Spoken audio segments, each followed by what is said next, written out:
All right, let's take a look at the DK main slate pricing for this week.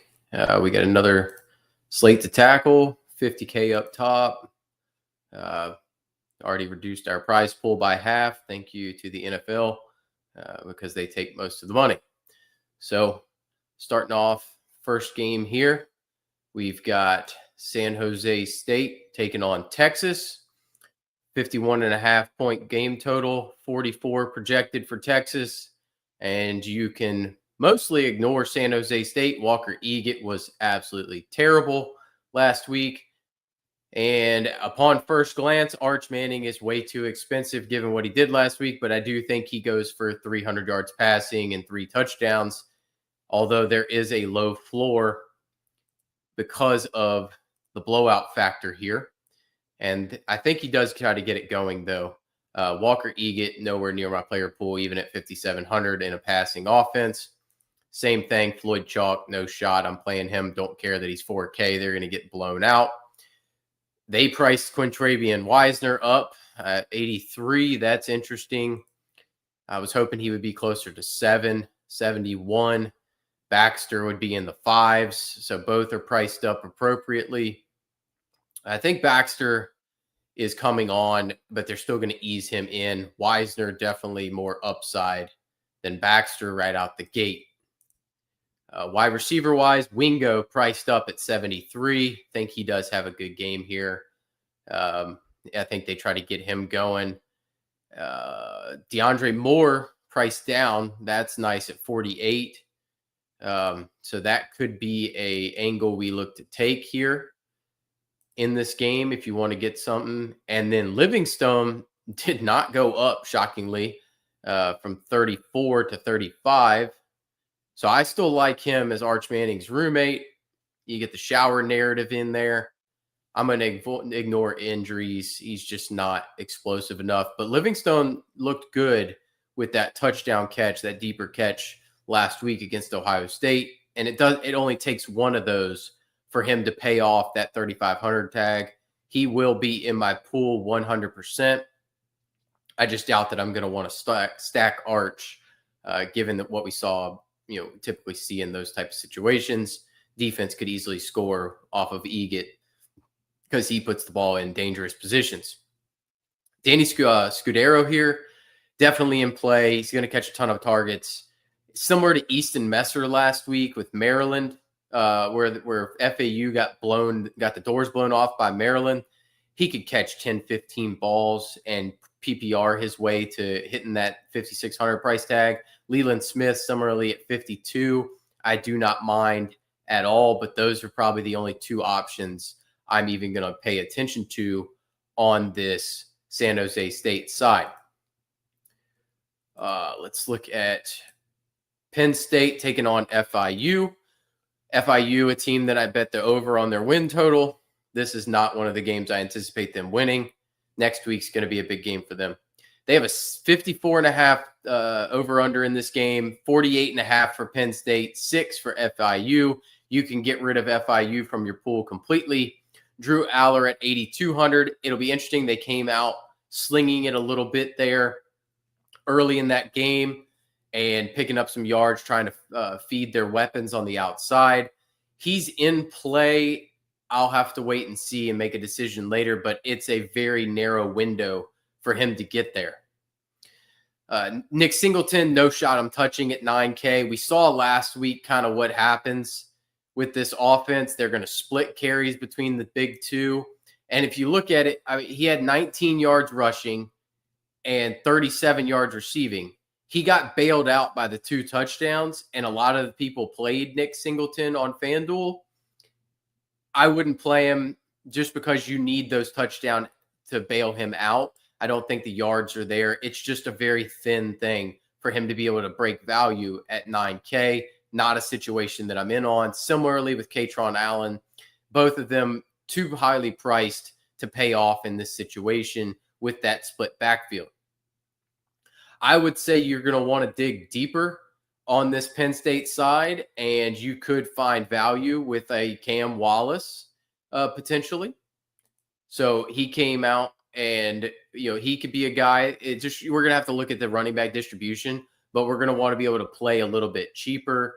You got Corey Smith who could be in play, but they're gonna play some of these backups. So maybe taking some dart throws on your Smith, Martin, Wallace, depending on who played the best last week, they would be in play at sub 4K or as punt options, hoping that one of them is the guy who breaks the long touchdown to make it 48-6 after it's 41-0 or so. Looking on the back end, Luke Reynolds way too priced up again. Still, Trevor Pena is interesting at 58. Maybe you could take a shot here or there. Devontae Ross probably a little priced up for 55. Hudson actually played well last week. So at 42, 6 catches on 8 targets, 89 yards and a touchdown. He could be in play. I'm not the biggest Kyron Hudson fan. I prefer Pena and Ross to him from a talent perspective. But maybe they like Hudson and maybe they're going to feature him. Maybe he's going to be the wide receiver 1. So at 42, he does command shots, and I think you can go there, certainly. Baylor SMU.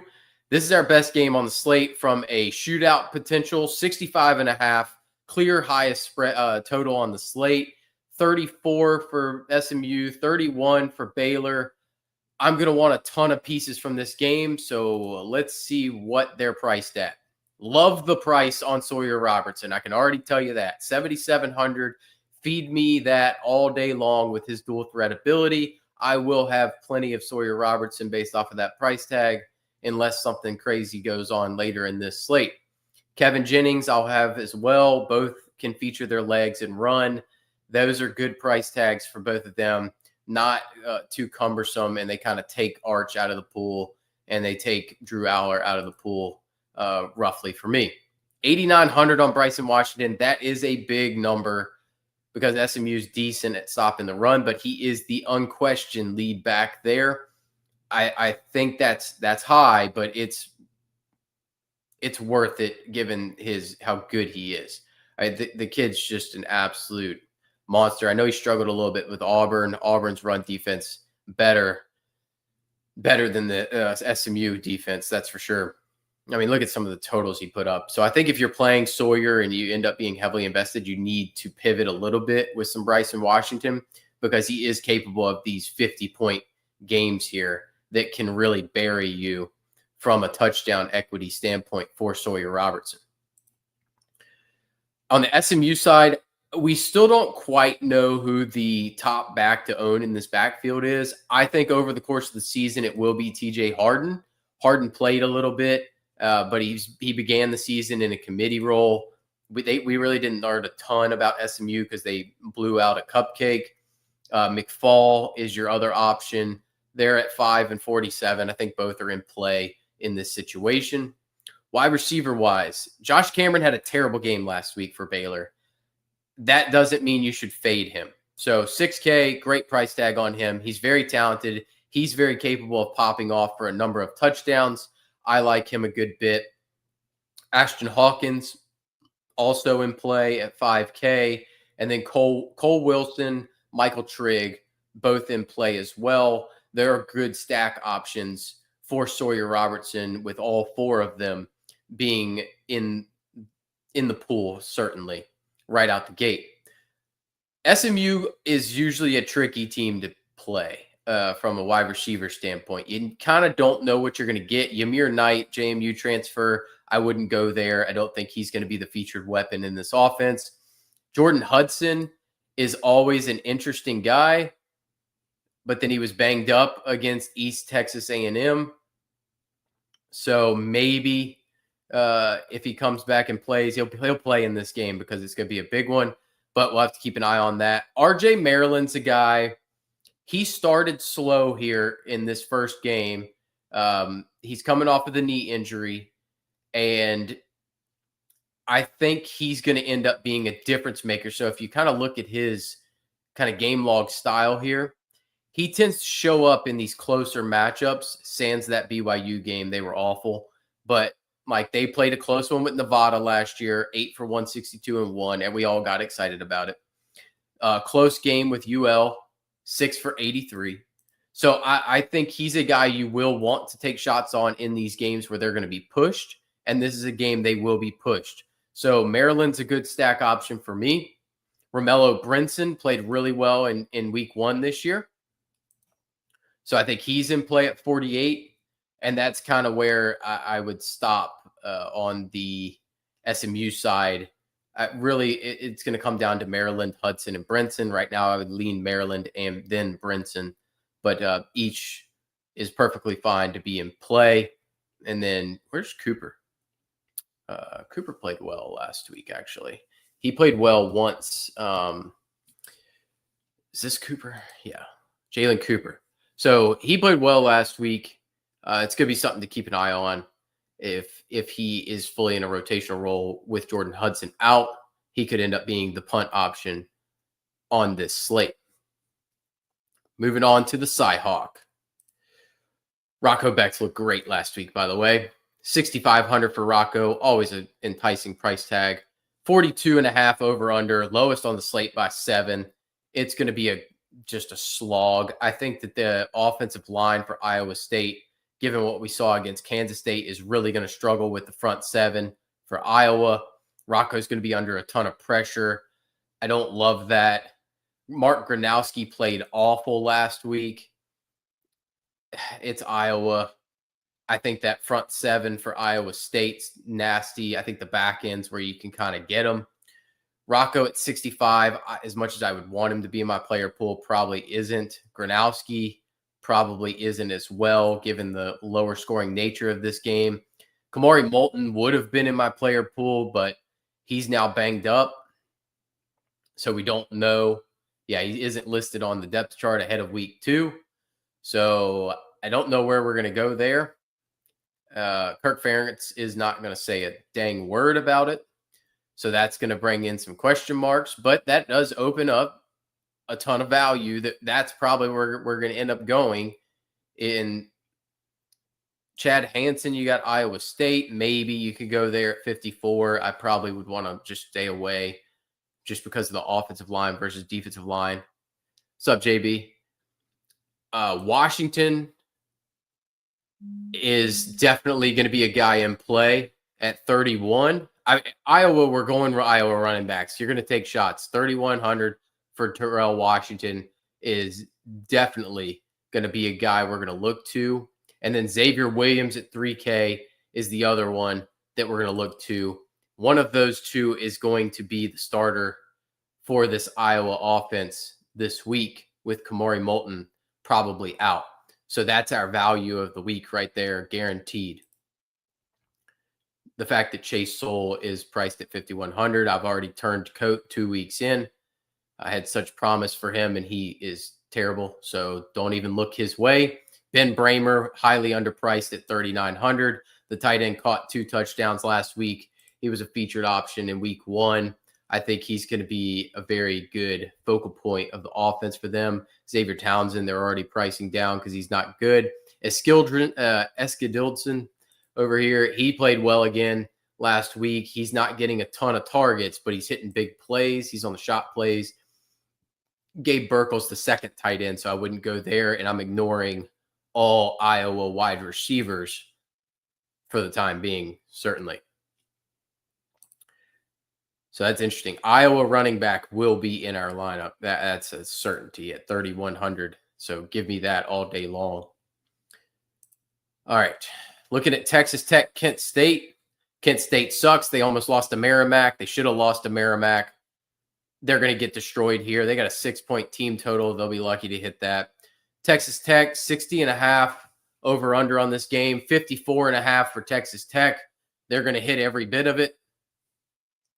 Personally, so this is an interesting one. Bayron left the game. I'm a big Bayron Morton fan. Bayron left this game injured, and I think that he sits out this week. He's got some kind of lower leg muscle injury, shin thing. I think they sit him out. I don't think they risk him against Kent State. There's no reason to. So Will Hammond at 83, 100% in play, because he's going to get a little bit more leash given that Bayron's out.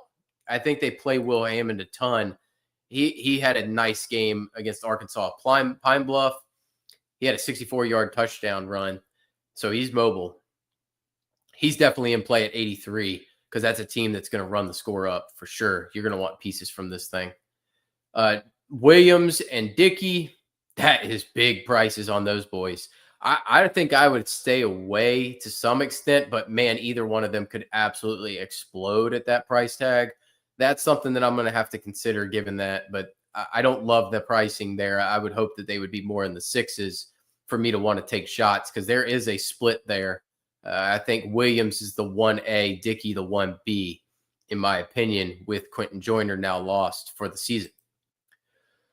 Wide receiver wise, they kind of spread the work around this week and they got the top three priced up. So Douglas is definitely Douglas, Eakin, and Virgil. Any one of them can pop off on any given week.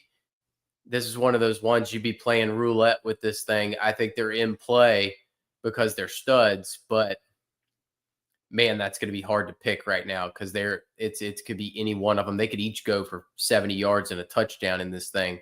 No doubt about it. But we are going to have plenty of salary available with the Iowa running back situation in there. So that's an easy 3K spend. I mean, we don't have to worry about value this week there. Illinois Duke, one hell of a game. One of the best games on this Saturday slate overall. It's probably an underrated game. 49.5 team totals overall. Illinois projected for 26. Duke 23. Heck of a game. What a game this is going to be. This is a game you're going to want to watch. Baylor SMU on one TV, Illinois Duke on another. No doubt about it. Luke Altmaier, nice price on him, 6,400. He is mobile. This is a tough defense led by Manny Diaz at the helm of this thing. 6,400, though, still a good price tag for him. Darian Mensah, quarterback for Duke, 62. Not bad. I think the run game for Duke's going to probably struggle a little bit here, so I think the pass game's going to have to pick up the slack, putting Mensah in play, and he is a little bit more mobile than he gets credit for. Caden Fagan and Aiden Lawfery, clear top running backs for Illinois. Lawfery's explosive, and he catches the ball out of the backfield really well. Fagan will carry the ball more. I like Fagan. I like Lawfery. I think you could take shots on each right out the gate. Just on first thought, Jaquez Moore at 44. I probably would avoid. They really split the work with Moore, Jones, and Castle. I kind of want to stay away from the Duke running back situation for the most part, given this game environment. I'd rather play it through the wide receivers. Quayshawn Brown at 59. That makes sense that he'd be the number one. He usually is the top target for them. I'm going to prefer on Duke to lean. Samir Hagans is also one of their starting wide receivers. I'm playing Duke. If I'm playing Mensah, I'm playing him through Cooper Barcade. So Barcade at 4,900, it's a glaring value for me. He had 5 catches, 117 yards against Elon. Go Phoenix. Barcade is, and the most of that production came early in that game. So he's a transfer from Harvard. You would say, well, why was he at Harvard in the first place? He went there for the academics. He was a 4-star recruit out of high school. He wanted to get a good education. Obviously, he's at Duke now, so he's still in it for the academics. But this kid's a stud. So he's underrated. He's not being valued properly yet. 4,900, he's going to be a guy that I'm really going to like. Here, I'm going to go ahead and I'll just shove in these guys just so that I can kind of show who's glaring value right now. We'll throw Washington in just for the heck of it. Okay. So let's go back to Duke, Illinois. So that's our glaring value so far. Looking at Illinois. So I'm not a Dixon guy. I'm not worried there. LZ, I'm not that big of a fan either. He's probably the third option in this offense. If I'm taking shots on Illinois, it's between Justin Bowick, he caught 2 touchdowns, and Hank Beatty. So I like Hank Beatty. I think Hank Beatty could be their wide receiver 1. I'm a big Justin Bowick fan personally. He caught 2 touchdowns last week. So I think either one of them is a worthy guy to take shots on.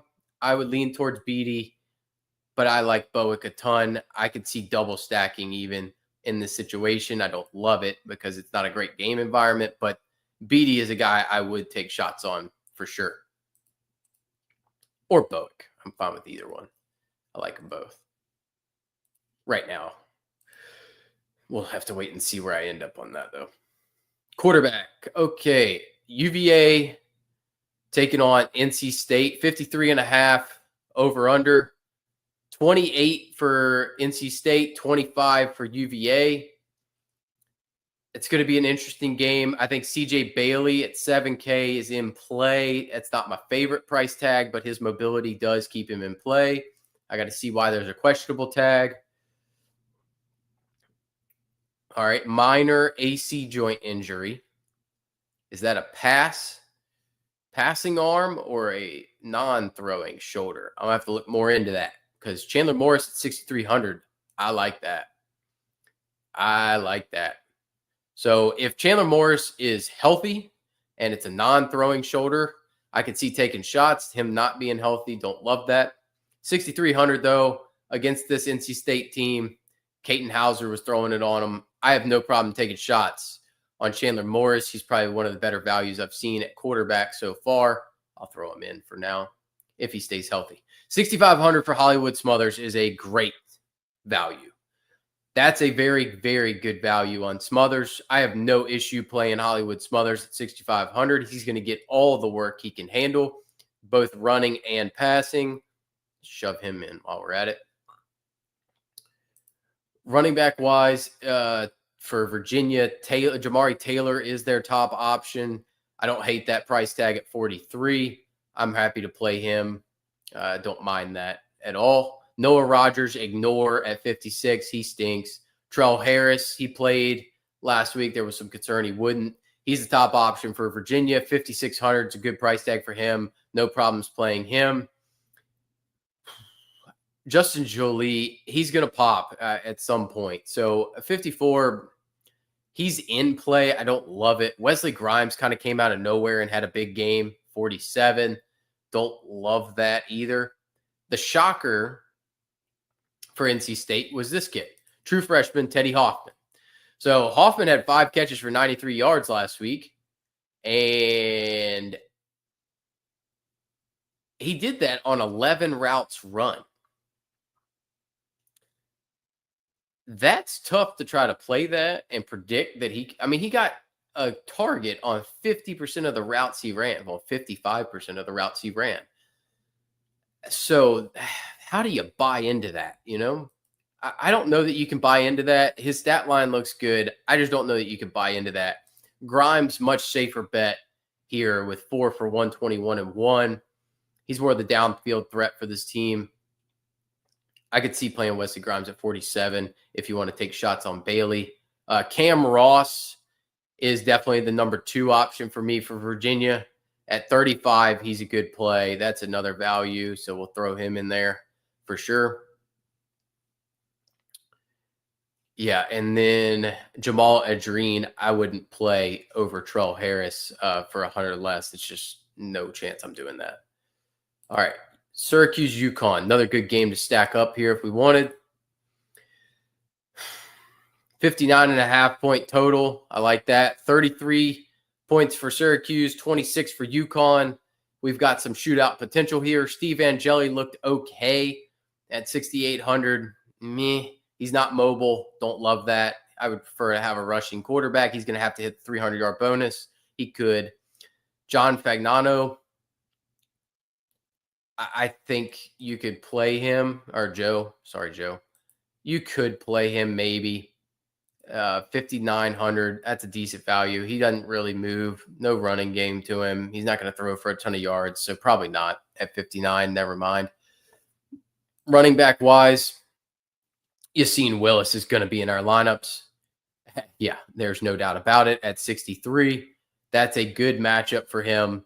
They're going to lean on him. He had 3 touchdowns last week. Broke my heart with that. Cam Edwards is in play. Mel Brown in play at 4K and 5,900. You could go there after what Tennessee was able to do on the ground against Syracuse. No shot I'm playing Gill He's going to go off, and nobody's going to play him because he's 6,500, and we had him on the side of milk cartons throughout last week. He barely played or barely saw a target last week. Jonte Cook was the leading wide receiver, 6,100, reasonable there. And then Skylar Bell was definitely the top option for UConn last week. You want to take shots there, go right ahead, 5,700. I get it if you want to go there. Justice Ross Simmons was clear operating he was kind of operating as the 2 while Gill didn't do anything, but I think Gill gets more involved.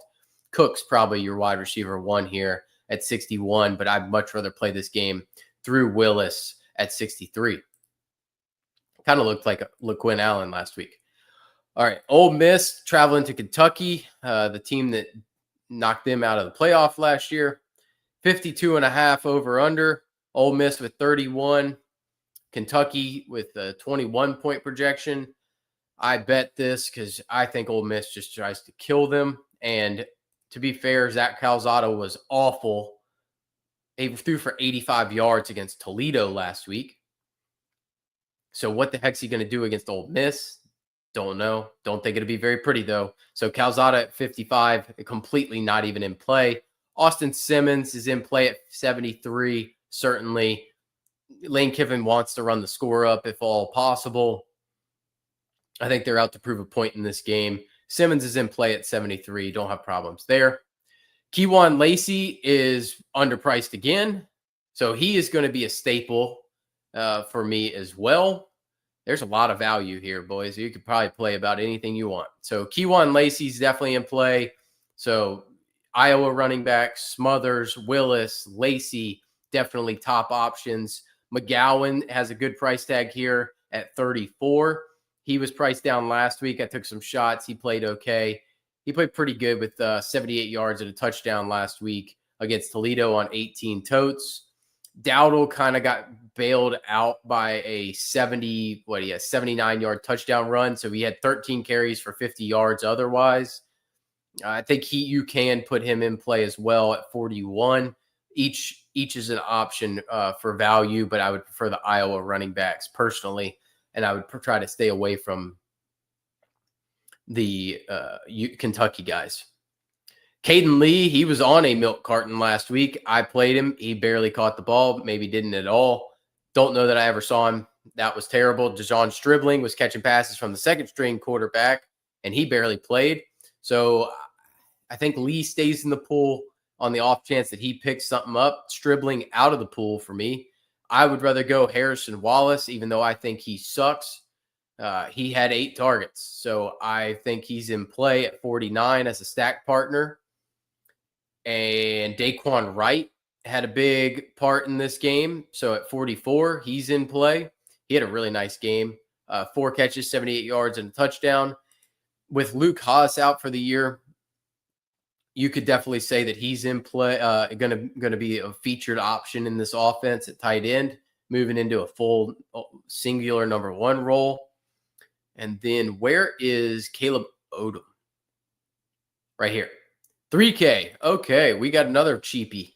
So 4 of 6 for 57 and a touchdown.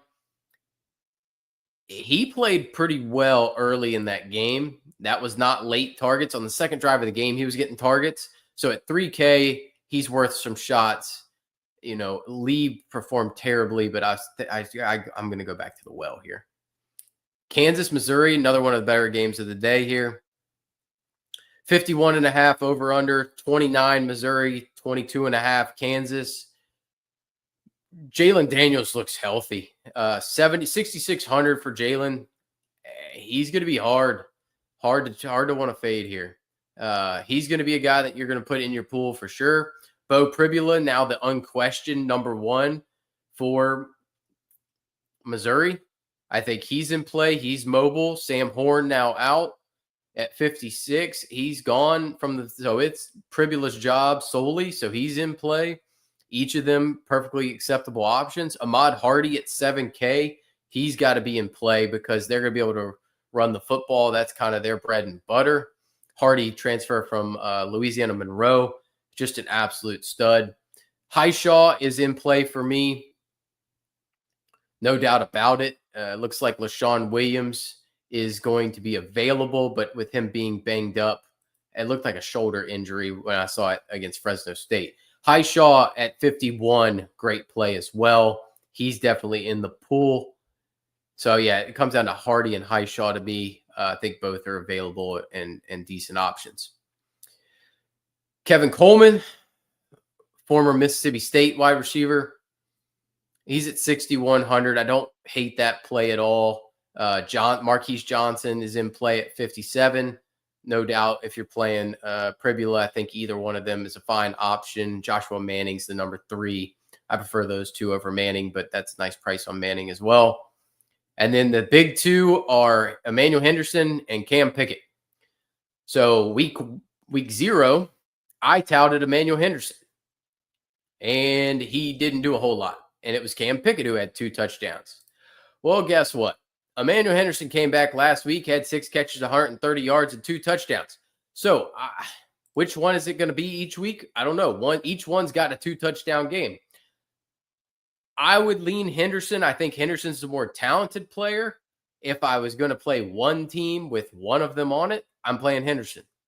But I don't think Pickett's not in the pool. So feel free to play either one. I just would prefer Henderson in my humble opinion there. Now, I'm looking forward to seeing this because Oregon, Oklahoma State. What is the pricing here? Oregon, this game's 58.5 over under, 43-point team total on Oregon, 15.5 for Oklahoma State. I'm ignoring Oklahoma State. Hoss Haney now out. Zane Flores, solely his job. Oregon's going to beat the snot out of them. I feel terrible for Mike Gundy. He just hasn't kept up with the league. By the way, if anybody has a question about this TCU North Carolina slate tonight, feel free to drop it in there. I've already built for that, but it's a interesting one as I look at Jordan Hudson talking to Randy Moss on the screen here. So Dante Moore at 8,500. I don't mind that price tag. If you got to spend it somewhere, Moore is a guy that I think is going to continue to grow in this offense. Played well. He's going to be able to run. He's mobile. I think that's a interesting spot. Playing anybody from this Oregon team is going to be weird because they're really going to spread it around. Mekhi Hughes also on a milk carton from last week at 8,700. He played maybe 5 snaps. He had 1 carry, 1 catch, and I'm pretty sure it was in the 3rd quarter. So no chance. Do not play Mekhi Hughes. That's right out the gate. Unless Dan Lanning comes out and says, hey, we're going to play a lot of Mekhi Hughes this week so he can learn the offense. Don't play him. Noah Whittington will be your top running back on Oregon this week. So you want to play Noah Whittington, go right ahead. I think he's a great play at 5,500. No issue whatsoever. Perfectly happy playing that. Lamar came in second. So JB, I like. So we talking FanDuel because that's where it's going to be interesting. Because DK's got a real weird pricing on Joseph Manjack at 1K on FanDuel. Okay, I prefer Hoover to Lopez.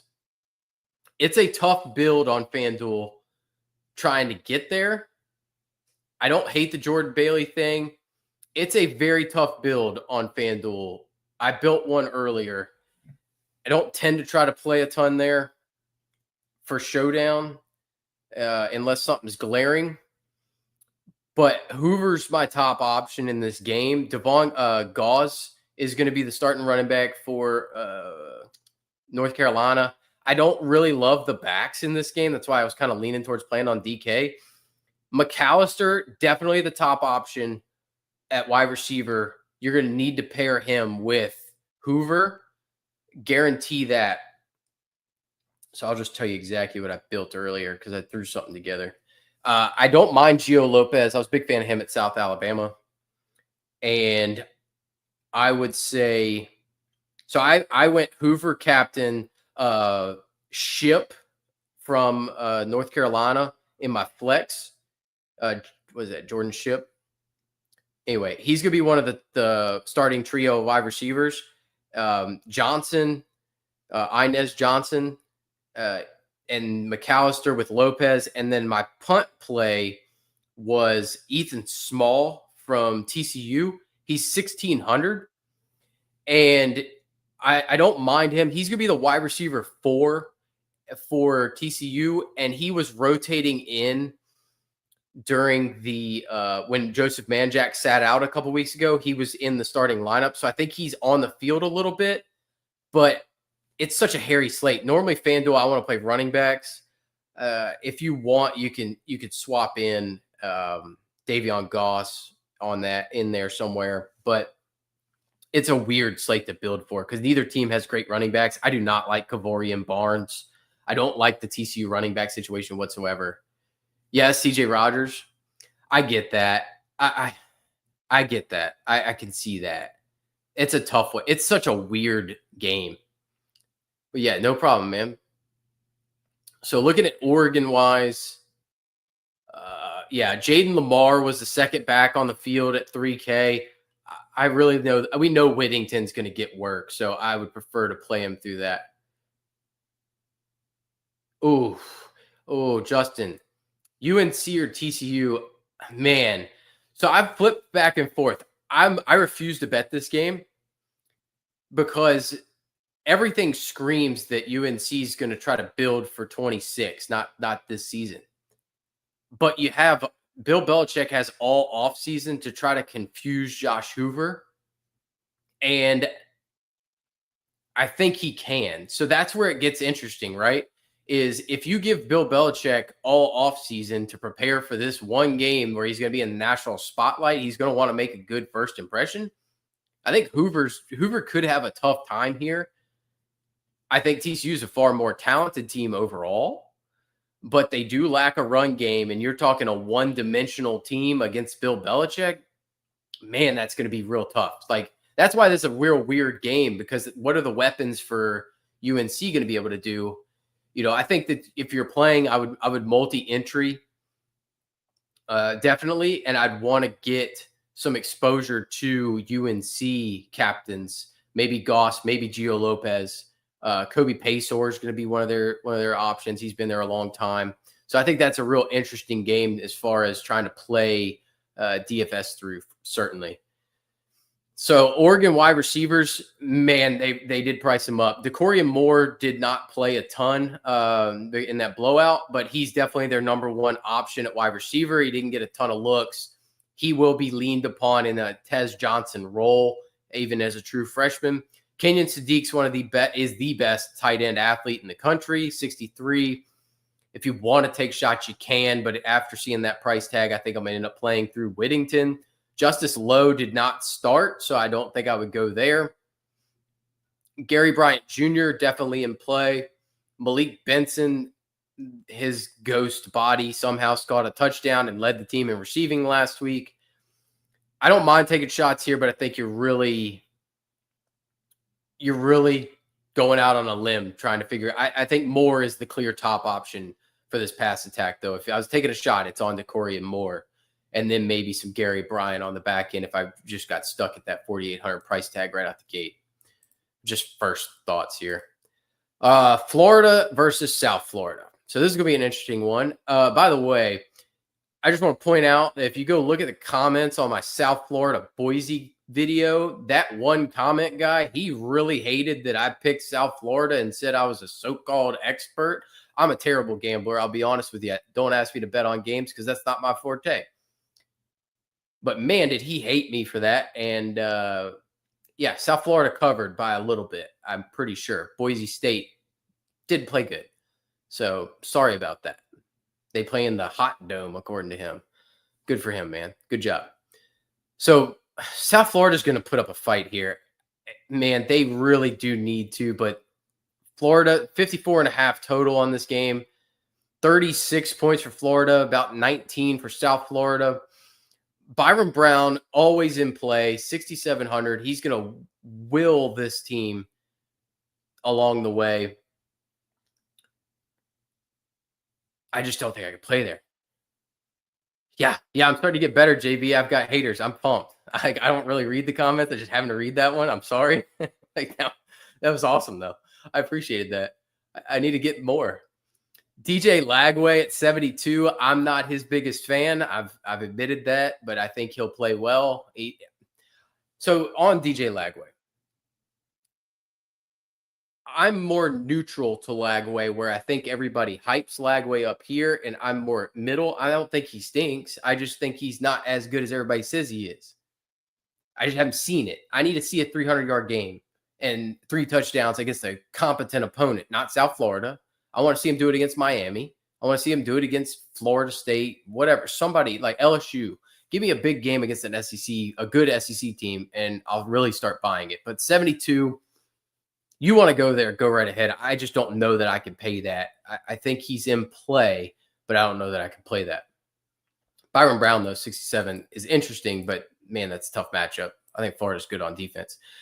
I will play Jaden Baugh all day long at 6,200. I love Jaden Baugh. If you saw the SEC running backs preview, he is one of, if not my favorite running back in the SEC. 100 yards last week on 9 carries with a touchdown. They were playing Long Island, who sucks. I will take Jaden Baugh every day, all day at 6,200. Jacoby Jackson is his backup, but I like Baugh the better. If you want to take, heck, you could play both in this matchup, but we'll see. They're South Florida's defense is definitely more stout up front. Eugene Wilson, he had maybe the best stat line of the week last week in that LIU game. I don't know if y'all saw it. The man had 4 catches, 5 catches for -4 yards and a touchdown last week. That didn't put a ton of hopefulness in my heart. I'm a big Eugene Wilson fan, but 6,800 for that. He's going to be the most targeted guy on the team. I just don't know that I want to pay 6,800 for that after that -4 yard game, but he can do some work. So the guy who stepped up, Dallas Wilson, was out last week. Yeah, he didn't play last week. So he's a good player though. But the guy who stepped up was Vernell Brown, and he got targets early and often last week. First couple drives of the game. So when you get those blowout games, I want to see who's getting targets on the first 3 drives of the game, and then I don't really care after that. Vernell Brown was getting targets early, and he was good. So at 3,400, sign me up. I will be playing some Vernell Brown. I thought he looked great. And then the only top option I would play on the wide receiver side for USF, if you really want to, is Kayshawn Singleton. He caught all 5 targets, 93 yards, touchdown. He's definitely the best option for them. Can he do work against Florida's defense? Meh, I don't know about that. But if I was going to take a shot there, it would be him. Chaz Nimrod's definitely their second option. If you really want to go there, that's fine. But I don't think you're going to need to. There's a ton of value on this slate. So that's going to make for a lot of really fun builds and really good ways to be able to get your high ends of your Sawyer Robertsons, your Bryson Washingtons, and stack up, get your Jennings, Kevin Jennings in there. So like there's a lot of ways to be able to play this thing. This is going to be fun. I'm looking forward to developing how I want to play these games and start putting it together. And I like to narrow my pool as I go. So, once I get to that later in the week lineup builder, when I start going through stuff, I will go, all right, I've kind of narrowed down and we've put a new structure in. I'm going to try to do my core plays at each position and then just kind of follow it up with the rest of my pool. Try to get a little more organized for you guys because otherwise it's way too scatterbrained for what y'all are looking for. So I will do one of these for Fanduel because I know a lot of you play on Fanduel exclusively as well. So I'll knock that out once they drop their slate. They do it a little bit later. And I'm going to be back later tonight. You might have seen there's a scheduled stream. Brian and myself are going to talk about week 1 and start previewing week 2. And we'll be back tonight that's about 3 hours from now or so to talk about that stuff. So look forward to it. And I will see you guys later. Goodbye.